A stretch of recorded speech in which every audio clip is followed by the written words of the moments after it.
Welcome to Agoracom's Small Cap Breaking News, your daily go-to source for the best small cap headlines for over 65 million investors since 2007. And welcome, everyone, to the deep dive. So today, our mission is really to cut through that headline noise. We want to get into what truly matters in small cap breaking news. We've got a stack of recent releases, and, the goal isn't just skimming.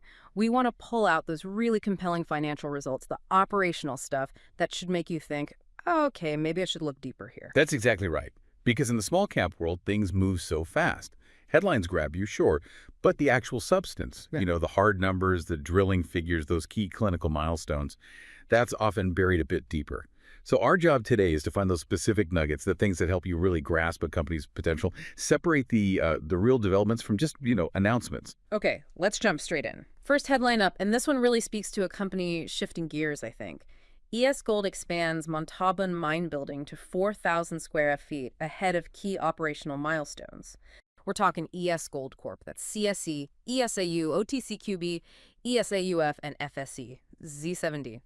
So yeah, it's a bigger building, but what's the real story unfolding here? Well, the first thing that jumps out is they've literally doubled the size, 2,000 square feet up to 4,000. And that's not just construction for its own sake. It really signals a key shift, moving from just developing the project to actually getting ready for production. Production ready, yeah. Yeah. Their CEO, Paul Mastantuono, he's been quite clear aiming for sustained production and long-term growth. This building, it's like the physical proof of that commitment.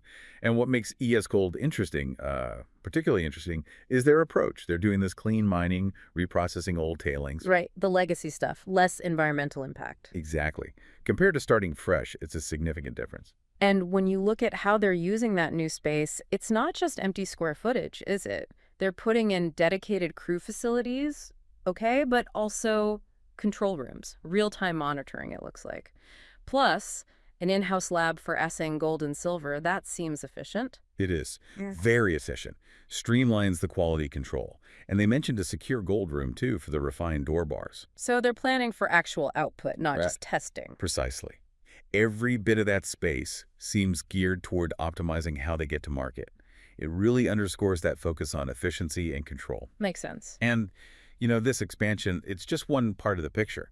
They've also pointed to what's coming next catalysts that could really firm up investor confidence. Like the PEA. Yeah, the preliminary economic assessment. That's, for anyone less familiar, it's that early look at whether the project numbers actually work, the potential profitability before they sink huge capital into it. Crucial checkpoint. Absolutely. And they're also waiting on final results from that ambient noise tomography, the ANT imaging. That's the tech that uses background vibrations, right, to see underground. Exactly. Sort of like Yeah. an ultrasound for the Earth. It can help spot deeper mineralization without having to drill everywhere, which obviously saves money. They're saying they are nearing key operational milestones, including first concentrate production. So things seem to be coming together. Okay, so let's connect the dots for an investor. If you're looking for gold and silver exposure, but maybe with that ESG angle, how does ES Gold, with this expansion and these upcoming reports, fit into that? It's quite strategic, actually. That clean mining focus, backed up now by this clear move towards production, well, it could tap into that growing pool of money looking for responsible investments. So not just good PR, but actual investment appeal. Potentially, yeah. Yeah. It could mean a lower cost of capital, broader appeal than maybe some competitors have. It suggests they're not just miners, they're mining with a specific environmentally conscious edge that's definitely gaining traction. Interesting positioning. Okay, let's pivot now. We're moving to a company focused on environmental solutions. Headline: Zephyro subsidiary plants in Goodwin awarded additional $420K of government-funded remediation work in Ohio. This is Zephyro Methane Corp., trading on CBOE Canada, symbol ZEFI. What's the key financial piece here? The headline number is that new contract, the Belmont 6 project. It's worth about $420,784. And that's specifically for decommissioning 4 orphaned oil and gas wells. Old wells just sitting there. Okay, $420K. And this isn't their first rodeo with this kind of work, right? Not at all. This builds on earlier success. They already have that much larger $19.6 million 3-year contract with the Ohio Department of Natural Resources. So it shows they can consistently land these government-funded gigs. Right. And what caught my eye was the margin they expect. They're projecting a healthy 20% margin on this Belmont 6 job. Now, for government work, environmental cleanup, does 20% strike you as, well, Healthy? It really does. Yeah, 20% is quite solid for this sector. It suggests they're, pretty efficient operationally. They know what they're doing in this niche. So it's not just winning bids, it's winning them profitably. Exactly. And it plugs into that bigger picture, right? This isn't just busy work. Orphan wells leaking methane. That's a serious environmental problem. Methane's a nasty greenhouse gas. So there's a real need for this cleanup. And the scale. This 420K is just a tiny piece. There are thousands upon thousands of these wells across the country. Billions in funding available, I think I read. Billions, yeah. Federal, state money. It's flowing into this kind of restoration. So for a company like Zephyro, it suggests a potentially very long runway of projects. And what's also pretty fascinating is they're looking at ways to monetize this, turn the methane capture or prevention into tradable offsets. So turning the cleanup itself into another potential revenue stream? Potentially, yeah. Okay. It's operating right at that intersection of environmental need and economic opportunity. Pretty smart. Definitely a unique angle, turning a liability into an asset almost. You can see it that way. Okay, let's move to gold again. Next headline. Signature Resources unveils initial gold resource at Lingman Lake, signaling growth potential in Ontario's Greenstone Belt. Signature Resources Ltd. symbols are TSXV, SGU, OTCQB, SGGTF, and FSE. 3S30. Right, initial resource estimate. What are the critical numbers investors need to pull out of this one? Yeah, the key results here, the ounces are what matter. They've defined an indicated resource that's the higher confidence category of 2.15 million tons, creating 1.38 grams per ton gold. That totals up to 95,200 ounces. 95,000 ounces indicated. Okay. And then there's the inferred resource. Lower confidence, but still significant. That's 18.4 million tons, creating 1.14 grams per ton gold, which comes out to 674,320 ounces. Wow. Okay, over 670,000 ounces inferred. That's substantial. It is. And the scale of the deposit they're modeling this on, the conceptual pit stretches 1.6 kilometers long, it's 400 meters wide, and goes down about 340 meters. But here's the kicker. It's still open. Open to the east, open to the west, and open at depth. Meaning there could be more gold beyond those current boundaries. Absolutely. Significant expansion potential. This is really just the starting point, the first chapter, not the whole story. And they didn't just stumble on this. You mentioned 43,000 meters of drilling went into this estimate. That's a lot of work. It's a serious amount of drilling, yeah. Shows commitment. And they're not stopping. Planned 6,000-meter drill program for 2025 to try and extend that resource.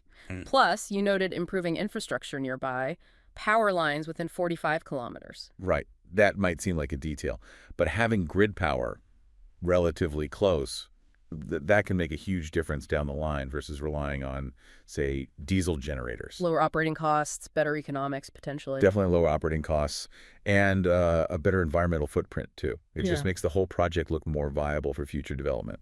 So, yeah, this initial estimate is a crucial step, as their CEO put it. It really puts Signature on the map as an emerging player in a major gold belt. It's a growth story that looks like it has legs. Compelling stuff in the gold space. Okay, total change of pace now. Biotech. Headline. Clearmind Medicine doses first ever participant in pioneering clinical trial for alcohol use disorder. Clearmind Medicine Inc. That's NASDAQ. CMND and FSE. CWY0. First human dosing. Why is this such a big deal for them and maybe for treating AUD? Well, this is a massive step in drug development. It's the first time their drug candidate, CMND 100, has actually been given to a human in a clinical trial setting, phase 9A. And what makes CMND 100 stand out is it's based on MEAI. That's 5-methoxy-2-aminoindane. The key thing here is it's designed to curb alcohol cravings in drinking without causing hallucinogenic effects. So unlike some other psychedelics being explored for addiction. Exactly. That non-hallucinogenic aspect could be a major differentiator. Potentially easier for patients, less clinical hurdles, maybe broader acceptance if it works. Getting it into a human for the first time is huge. And the trial cites Yale, Johns Hopkins. Those are big names in research. Does having them involved add significant weight? Immense weight. Yeah. Huge validation. Having top-tier institutions like that involved, it speaks volumes about the scientific rigor, the data integrity. And the potential they see in the drug itself. You'd have to assume so, yes. It's just leading experts think this approach has merit. It really frames that key question. Can this non-hallucinogenic path offer a real alternative for the millions struggling with alcohol use disorder? Treatment options have been pretty limited historically. True. Their CEO, Dr. Zulaf Shani, called it a landmark achievement. And, if this pans out, Clearmind could really be positioned as a leader in a sort of next generation of addiction treatments, ones that may be avoid some of the complexities tied to hallucinogens. Definitely a space to watch, given the need. Huge potential impact. No question. All right, one more. We're heading back to metals, critical metals this time. Arizona Metals unveils initial resource estimate for K-Mine project, signaling growth potential in U.S. copper gold market. Arizona Metals core is TSX, AMC, and OTCQX, AZMCF. Okay, initial resource again. What are the standout numbers here? The numbers are pretty impressive, yeah. They've got an indicated resource of 9.28 million tons, and the grade is strong. 3.18% copper equivalent, or QEQ. Now, breaking that down, the contained metals are significant. We're talking 415,000 ounces of gold, 8.25 million ounces of silver, almost 198 million pounds of copper, 490 million pounds of zinc, and 67 million pounds of lead. Wow, okay, that's a lot of different metals in there. It is. That's typical of these VMS deposits, volcanogenic massive sulfides. They're often polymetallic, rich concentrations formed by ancient undersea volcanic vents, highly sought after. And that's just the indicated. There's inferred too. There is. Smaller, but still adds to the picture. 0.86 million tons at 2.44% QEQ. But the headline grabber is the indicated. They summarized it as more than 650 million pounds of copper equivalent. That really validates the scale and the quality here. 650 million pounds copper equivalent. And like signature, this isn't the end of the story, geologically speaking. Far from it. Get this. The current resource. It sits on less than 5% of the prospective strike length they control, which is about 10 kilometers long. Less than 5%. Yep. Huge potential upside along that trend. And they've got a 10,000-meter exploration drill program planned for the K-North extension. Aggressive exploration. So how quickly could something like this scale if they keep hitting? Well, that's the potential, isn't it? Yeah. What's really interesting here is the bigger context. This project puts Arizona Metals right into the conversation about U.S. critical metals supply. Copper, zinc, vital for the energy transition. And they seem well-funded, too. They mentioned having the cash for ongoing exploration and for a PEA, the preliminary economic assessment, aiming for the second half of 2025. So they have a clear roadmap and the money to follow it, at least for the next steps. Seems that way. Less financing risk in the near term. And yeah, if that drilling along strike continues to deliver, you could see that resource number grow pretty rapidly, which obviously changes the whole conversation about potential mine size and economics. What a fantastic tour through some really significant small cap news. We've seen everything from clean gold mining, getting production ready, big environmental contracts. Major new resource estimates in both gold and critical metals. Even a first-in-human trial for a novel addiction treatment. It shows these smaller companies, they aren't just, ticking boxes. They're reporting concrete, measurable results that really warrant a closer look. Absolutely. And those details, the specific numbers, the drilling results, the margins, the clinical milestones, those are the nuggets we talked about. They let you, the listener, get past the headline buzz and understand the actual substance, the value driver. Hopefully, this kind of deep dive helps you make more informed choices about where you spend your research time. Couldn't agree more. So here's a final thought to leave you with. As the world changes, demand shifts, new tech emerges, environmental concerns grow, think about how these specific results, these quantifiable steps forward from smaller players, might actually be laying the groundwork for entire industries.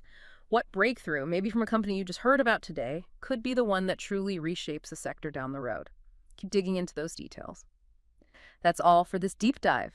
Thanks for joining us.